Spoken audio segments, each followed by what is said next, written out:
বন্ধুরা নমস্কার, আশা করি সবাই অনেক ভালো আছেন। আজকে আমার সৌভাগ্য হলো সম্মানীয় কৃষ্ণদার সঙ্গে কিছুক্ষণ কথা বলার বা সাক্ষাৎ করার। দাদা নমস্কার। নমস্কার।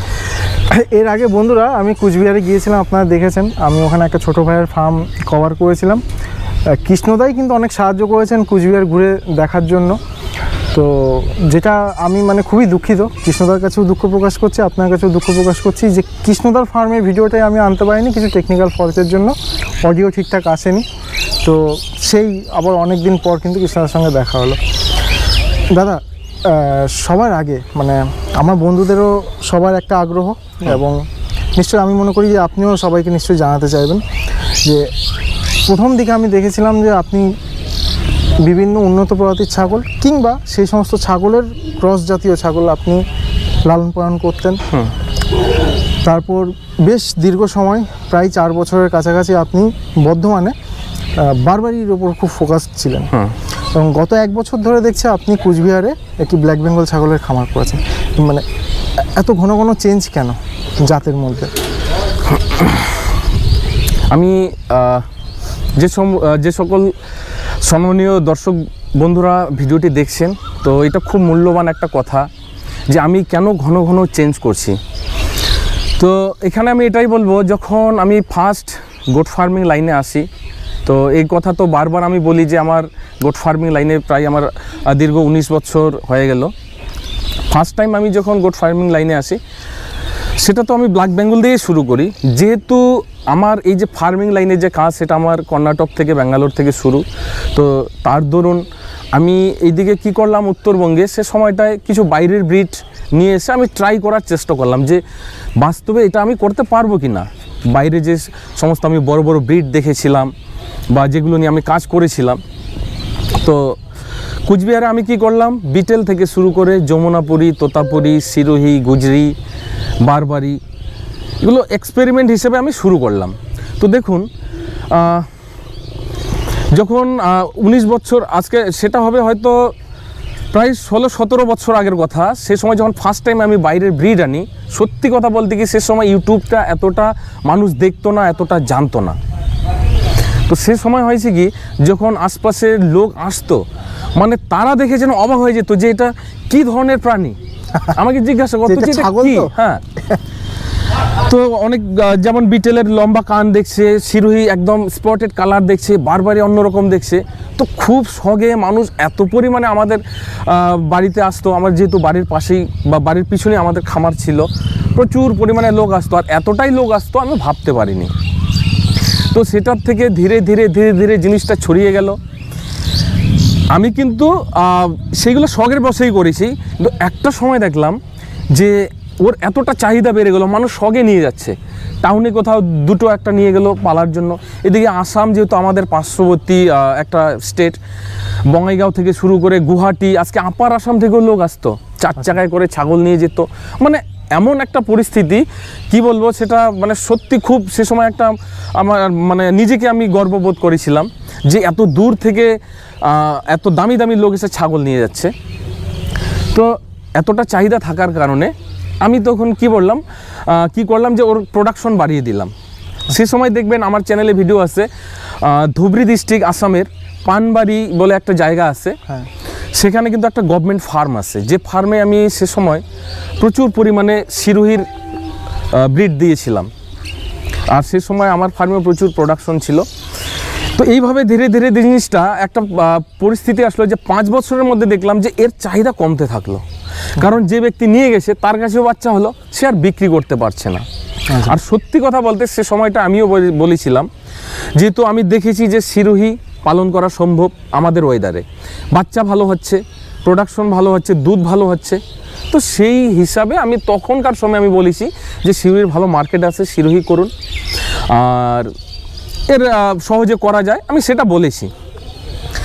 তো যখন আরও দিন যেতে থাকলো, চাহিদা কমতে থাকলো, আমার এবার বিক্রি করতে অসুবিধা হচ্ছিল। তখন আমাকে কি করতে হতো, ওই দিকে প্রোডাকশন করা হতো, সেটা নিয়ে এসে দক্ষিণবঙ্গে সেল করতে হতো। তাতে এক্সট্রা একটা আমার ট্রান্সপোর্ট খরচা যেত, আর কি বলবো, ভালো লাগতো না। আচ্ছা।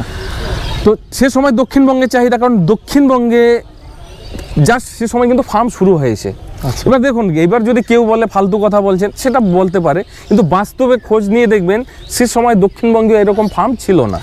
আমি মাঝখানে একটু করে মানে দাদার এই কথার বিশ্বাসযোগ্যতা বোঝানোর জন্য আমি বলছি যে মানুষ বিশ্বাস করবে কিনা যে ফার্ম ছিল কি ছিল না। বন্ধুরা, আমি প্রায় 2.5 বছর হচ্ছে যে ইউটিউবিং করছি। প্রথম দিকটায় মানে আমি ফার্ম খুঁজতে গিয়ে নাজেহাল হতাম, মানে ফার্ম খুঁজে পেতাম না। আজ থেকে 2.5 বছর বা 3 বছর আগে তো ফার্ম বাস্তবেই অনেক কম ছিল, এবং দাদা যে সময়ের কথা বলছেন তখন আরও কম ছিল, এটা বাস্তব একদম। তো সেই সময় আমি দক্ষিণবঙ্গে একটা ভালো দেখলাম যে লোক বড় ছাগলের চাহিদা দেখাচ্ছে। এবার যেহেতু চাহিদা আছে, যেটা আমি সামনে দেখছি, আমি তো সেই কথাটাই বলবো। মানে যখন যেটা আমি দেখবো, চোখে না দেখে তো বিশ্বাস করবো না, মুখ দিয়ে বললে তো হবে না। চাহিদা ছিল বলে আমি বলছিলাম, তো বেশ ভালোভাবে চলছিল। তো একটা সময়ে আমি যখন দেখলাম দক্ষিণবঙ্গীয় জনের চাহিদা ধীরে ধীরে কমে যাচ্ছে, আমি তখন কি করলাম যে মিডিয়াম প্রজাতির একটা ব্রিড করা যাক। বারবারির উপরে অলরেডি আমি আগে এক্সপেরিমেন্ট করেছি, আমার ফার্মে ছিল। তো বারবারি যেহেতু ব্ল্যাক বেঙ্গলের থেকে একটু বড়, তো বারবারি নিয়ে আমরা বর্ধমানে শুরু করলাম 2019 সালে।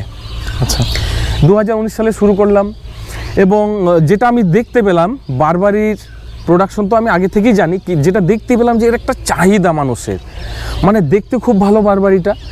এবং যেটা বাস্তব যেটা বলি, বারবারির ইমিউনিটি ভালো, এবং এর রিকভার করার, এর যে একটা শরীরে যে ঘাটতি চলে আসে, কোনো রোগে আক্রান্ত হয়ে যে তার শরীরে ঘাটতি চলে, সেটা তাড়াতাড়ি রিকভার করে নেয়। আচ্ছা, প্রোডাকশন ভালো, দুধ ভালো রিকভার করে নেয়, মার্কেট ভালো, যার জন্য বারবারির ওপর আমি বেশি জোর দিতে থাকলাম।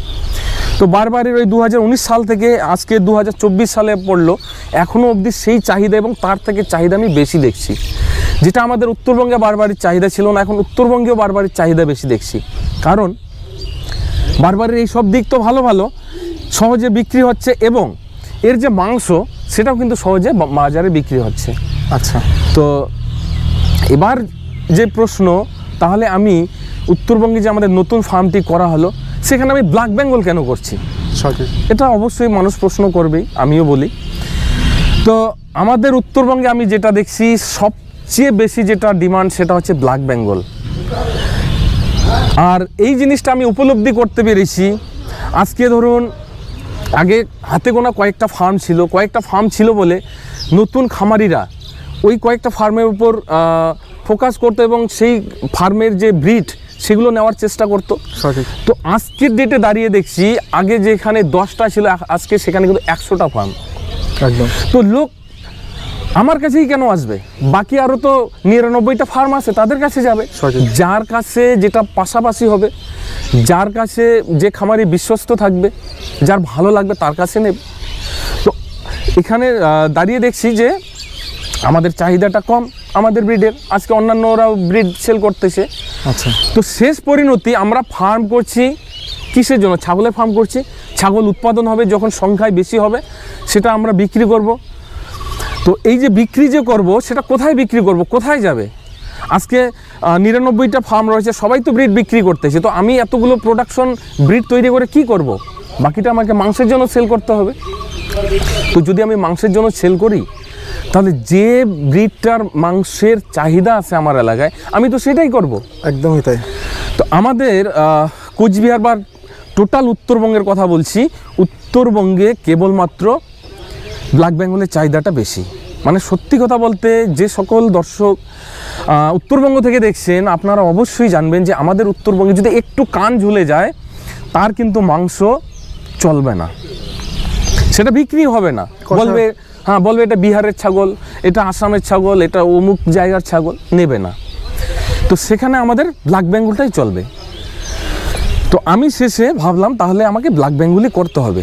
যদি আমার প্রোডাকশন বেশিও হয়, আমার চোখ বন্ধ করে আমার বিক্রি হবে। আমার দরকার নেই নতুন খামারি কবে কে 2টো নিয়ে যাবে, কে 5টা নিয়ে যাবে। আমি মাংসের জন্যই বিক্রি করব।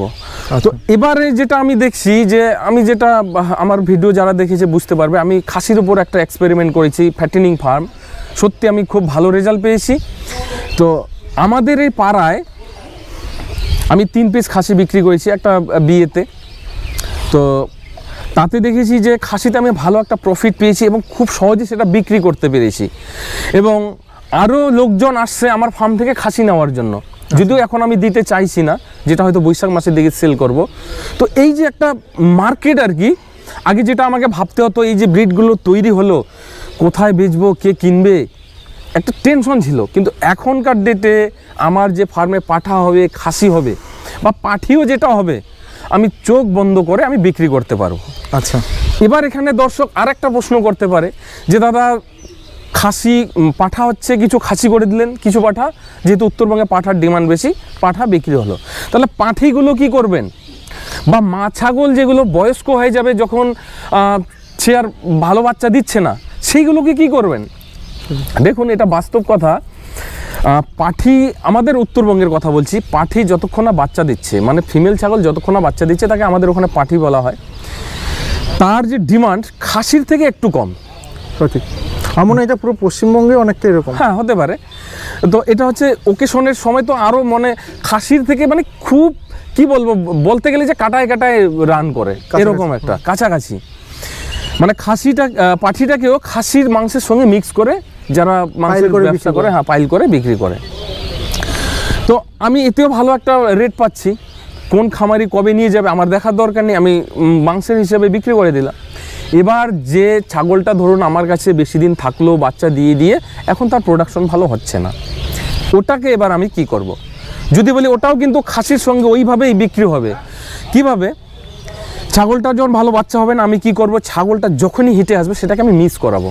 এভাবে যখন 3 বার কন্টিনিউ হিটে আসবে, যদি আমি মিস করাই, এরপরে কিন্তু আস্তে আস্তে কি হবে, তার শরীরে ফ্যাট জমে যাবে। যখন সে বাচ্চা দেবে না, তার যখন ঘাটতে হবে না, ফ্যাট জমে যাবে। আর যখনই ফ্যাট জমে যাবে, ভালো চেহারা হবে, দেখবেন খাসির মতো তার একটা চেহারা চলে আসবে। ওই সময়টায় সেটাও কিন্তু ওই পাঠি যে রেটে আমি বিক্রি করব, সেই রেটে বিক্রি করতে পারবো। আর যেটা বাস্তব বিক্রি হয়, আজকে বিভিন্ন যে সমস্ত আমাদের ওইদিকে যে সমস্ত ক্যাম্পগুলো রয়েছে, আর্মি বিএসএফ যে ক্যাম্পগুলো রয়েছে, বা বিভিন্ন জায়গায় বিয়ে বাড়িতেও যায়। এবার যেহেতু কসাই আসবে, আমি তার কাছে বিক্রি করব, কোথায় যাচ্ছে আমি বলতে পারবো না। তো তাদের মুখে শোনা যে বিভিন্ন ক্যাম্পগুলোতে কারোর অর্ডার নেওয়া থাকে, সেই ক্যাম্পগুলোতে দেয়। আচ্ছা, তো এই জন্যই কিন্তু আমি ব্ল্যাক বেঙ্গল করেছি, যেন ভবিষ্যতে আমাকে ব্রিড তৈরি করে বিক্রির জন্য লোক খুঁজতে না হয়, টেনশন করতে না হয়। আমি আমার খামারে প্রোডাকশন করব, সেখানে বসে থেকেই আমি বিক্রি করব। আমি কাস্টমার খুঁজবো না, কাস্টমার আমাকে খুঁজবে। এই জন্যই কিন্তু আমি ব্ল্যাক বেঙ্গল করতেছি। আর দ্বিতীয় আরেকটা রিজন আছে ব্ল্যাক বেঙ্গল করার। দেখুন, যে যা করুক না কেন, যতই করুক না কেন, নিজের বলে একটা জিনিস আছে, নিজের মাতৃভাষা। আমি যতই হিন্দিতে কথা বলি, যতই সাউথ ইন্ডিয়ান ভাষায় কথা বলি, ইংলিশে কথা বলি, আমার যে একটা মাতৃভাষার টান, সেটা কিন্তু আমার থাকবে। আমি যে যত ভালো জায়গাতেই থাকি না কেন, আমার যে কোচবিহার বা আমার যে গ্রাম, আমি অনেক অনেক ভালো ভালো জায়গায় ছিলাম, সেখানকার লোকজনও ভালো ছিল, তবুও কিন্তু আমার যে একটা মাতৃভূমির টান, সেটা কিন্তু আমার কোচবিহার। যে যাই যতই বলুক, যেখানে যতই ইনকাম থাক, যতই যা থাক না কেন, আমার মাতৃভূমি আমাকে টেনে নিয়ে আসবে। তো তেমনই প্রত্যেকটা জিনিস আমাদের ল্যাঙ্গুয়েজ সবচেয়ে ভালো মনে করি, আমরা সবচেয়ে ভালো মনে করি। এই যে নিজের জিনিসটাকে সবাই যে ভালো মনে করে, তো শেষে কিন্তু আমি আমার জিনিসটাকে ভালোবাসা শুরু করলাম, যেটা আমাদের ব্ল্যাক বেঙ্গল। যেটা আমি দেখেছি ব্ল্যাক বেঙ্গল আজকের ডেটে বিলুপ্ত হয়ে যাচ্ছে, সবাই ক্রস করাচ্ছে। আজকে আমাদের রাজ্যের, আমাদের পশ্চিমবাংলার যে একটা গর্ব, আমাদের একটা ব্যক্তিগত জাত, সেটা বিলুপ্ত হয়ে যাচ্ছে। আমি সারা বাংলা যেহেতু ঘুরি, আমি এই জিনিসটা উপলব্ধি করতে পেরেছি, দেখতে পেরেছি। তো এই যে ব্ল্যাক বেঙ্গলটা বিলুপ্ত হওয়া, এটাকে আটকানো একটা আমার একজন খামারি হিসেবে আমি আমার কর্তব্য মনে করি। দ্বিতীয় হচ্ছে, আজকে আমি যেহেতু এতদিন ধরে ফার্মিং করতেছি, আজ থেকে যদি আমি 18-20 বছর আগে চলে যাই, সে সময় আমি নিজেই দেখেছি আমাদের ঠাকুমা ছাগল পালন করেছিল, আমি মা ছাগলের পিঠে চড়ে ঘুরে বেড়াতাম, এরকম একটা অবস্থা। বিরাট, এটা কিন্তু খুব বড় একটা কি বলবো। আর যেটা দেখেছি যে আমাদের গ্রামে কোথায় কি আছে জানি না, আমাদের গ্রামে ছোট বাচ্চা যখন 1.5 বছর 2 বছর বয়স থাকে না, ছাগলের দুধ, কালো ছাগলের দুধ দুয়ে দুয়ে খাওয়ানো হতো। আমাকে খাইয়েছিল, আমার ভাইকে খাইয়েছিল, বা আমাদের আশপাশে যাদের দেখেছি সবাই খাওয়ায়। সে সময় একটা মা ছাগল বছরে 2 বারই বাচ্চা দিত, 12 মাসে ব্ল্যাক বেঙ্গল 2 বারই বাচ্চা দিত। এবারে পর্যাপ্ত দুধ হতো এবং একাধিক বাচ্চা দিত, 2-3টা। একটা বাচ্চা ফার্স্ট টাইম দেখেছি আমি, যে ফার্স্ট টাইম দেয়, এরপরে 2-3টা বাচ্চা দিত। এরপরে ওই 3টা বাচ্চার দুধের যোগান দেওয়ার পরে ওই মা ছাগলটার কিন্তু আমরা কম হলেও 500 ml দুধ পেতাম, মানে আধা লিটার বা যেটার একটু দুধ কম হয় 250 ml কিন্তু আমরা দুধ পেতাম। তো এই যে দুধ পেতাম, তো এখনকার ডেটে যদি দেখি ম্যাক্সিমাম লোক যারা ভিডিওটি দেখছেন, যারা ব্ল্যাক বেঙ্গল ছাগল পালন করছেন, প্রত্যেকেই বলবেন দাদা ফালতু কথা বলছেন, ব্ল্যাক বেঙ্গল ছাগলের দুধই হয় না। বাস্তব কথা, এখন ব্ল্যাক বেঙ্গল ছাগলের দুধ হয় না। 2টো যদি বাচ্চা দেয়, 3টে যদি দেয়, আমাকে বাইরে থেকে গরুর দুধ কিনে খাওয়াতে হচ্ছে। তো এই যে বিষয়টা, তো ব্ল্যাক বেঙ্গল ছাগল মানে আস্তে আস্তে ওর কোয়ালিটি খারাপ হয়ে যাচ্ছে। খারাপ হওয়ার কারণটাও আমি বিভিন্ন ভিডিওতে বলেছি যে ইনব্রিডিং, প্রপার ফিডিং আমরা দিতে পারছি না, সঠিক পরিচর্যা করতে পারছি না। তো আমি চাইছি এখনকার যে কোয়ালিটি খারাপ হয়ে যাওয়া ব্ল্যাক বেঙ্গল, সেটা যেন আজ থেকে যে 18-20 বছর আগের ব্ল্যাক বেঙ্গল ছিল সেটাতে ফিরে আসে। এটার জন্য আমি মানে খুব চেষ্টা করতেছি এবং আমি আমার কাছে আমি চ্যালেঞ্জ করেছি যে আমি এটাকে করব। আচ্ছা, তো যেটা আমি পরের বার যখন আসবে মার্চে, তো আসার কথা আমার কোচবিহারে, তো আমি যে ব্ল্যাক বেঙ্গলগুলো আগে হয়তো বিশ্বজিৎ তো জানে, ওনার ভিডিওতে আছে, আগে যে ব্ল্যাক বেঙ্গল ছিল আমার ফার্মের, সেইগুলোকে আমি কতটা ডেভেলপ করাতে পেরেছি এটা দেখলেই বুঝতে পারবেন, এবং ভবিষ্যতে আমার আরও আশা রয়েছে আরও ডেভেলপ করব। আসলে অনেক শুভকামনা জানাই দাদার নতুন ফার্মের সাফল্যের ব্যাপারে। আর একটা বা দুটো কোশ্চেন করে এই ভিডিওটি শেষ করব, খুব বড় করব না দাদা। মানে যদি প্রশ্নটা কোনো রকমভাবে ক্রস কোশ্চেন টাইপের হয়ে যায়, ছোটো ভাই হিসেবে মার্জনা করবেন। আপনি আজ থেকে 2 বছর আগে যদি ফিরে যাই, আপনার ভিডিও মানে আপনার চ্যানেল আমি ভীষণভাবে ফলো করি, তখন আমি দেখেছি আপনি বলেছিলেন যে শুধুমাত্র সাইলেজ দিয়েও কিন্তু ফার্ম করা যায়। আমি আপনার কুচবিহারের ফার্মেও গিয়েছি, ওখানে দেখেছি কিন্তু আপনি ঘেলে ঘাসের চাষ করেছেন এবং বেশ যত্ন করছেন ঘাসের, এবং দেখেছি সাইলেজের ওপর জোরটা অনেক কম। মানে দুটো ফার্মে দুরকম কেন? অবশ্যই আমি বিভিন্ন ভিডিওতেও বলেছি, বা আমি এটা কিন্তু প্র্যাকটিক্যাল করে দেখিয়েছি। যাই হোক, এটা শর্টকাটে বলছি। আমি বহুদিন আগে থেকে সাইলেজ করি, যে সময় পশ্চিমবঙ্গের মানুষ সাইলেজটা জানতো না, তখন থেকে সাইলেজ করি, সাইলেজ খাওয়াই।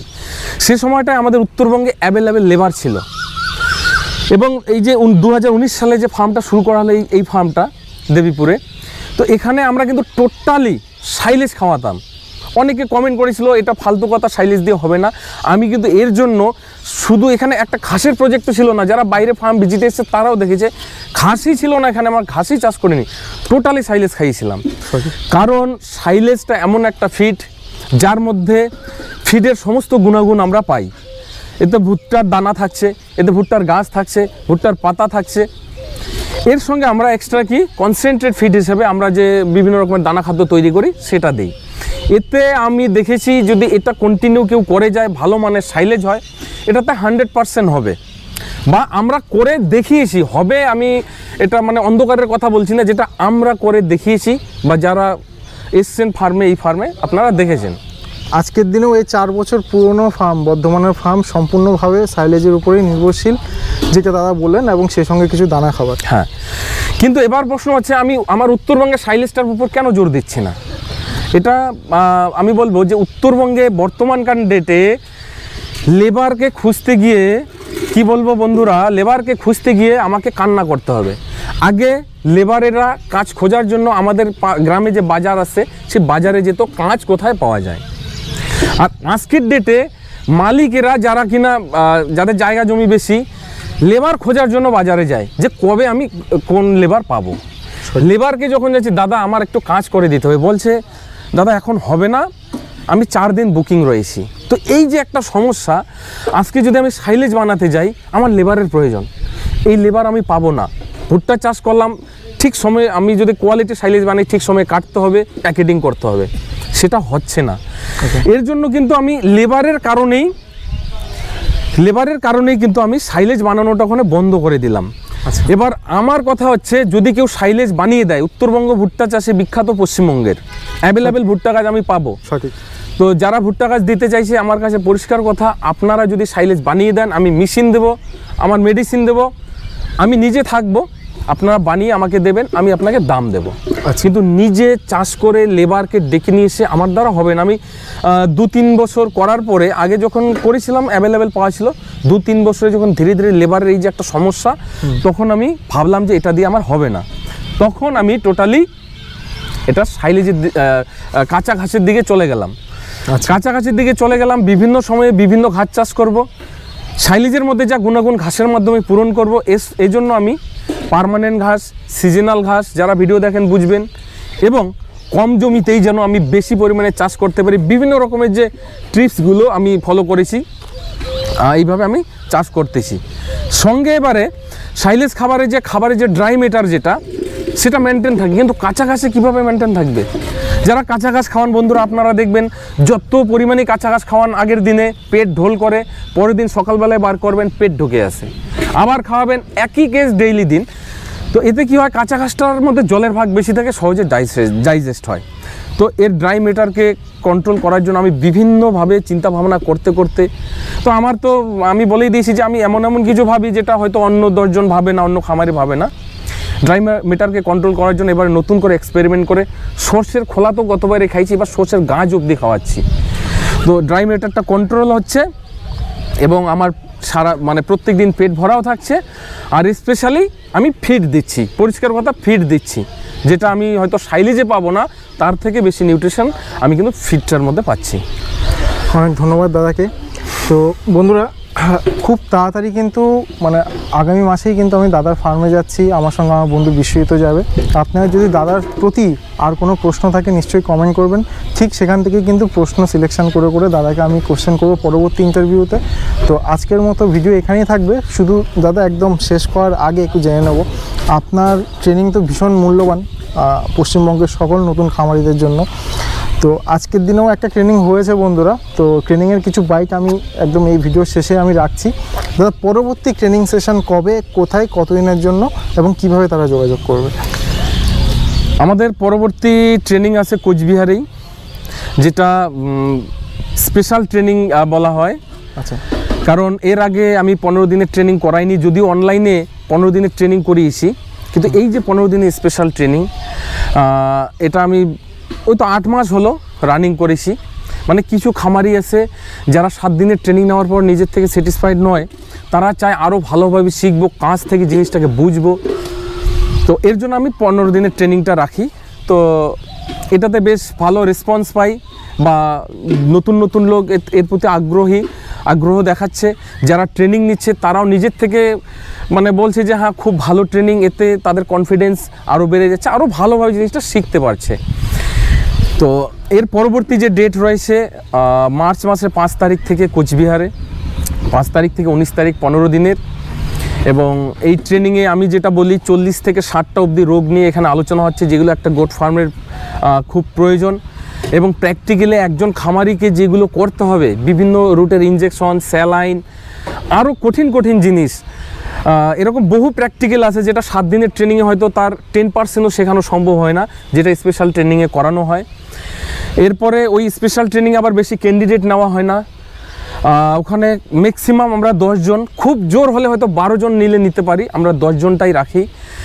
এবং প্র্যাকটিক্যালটা আমরা চেষ্টা করি প্রত্যেক দিন করানোর।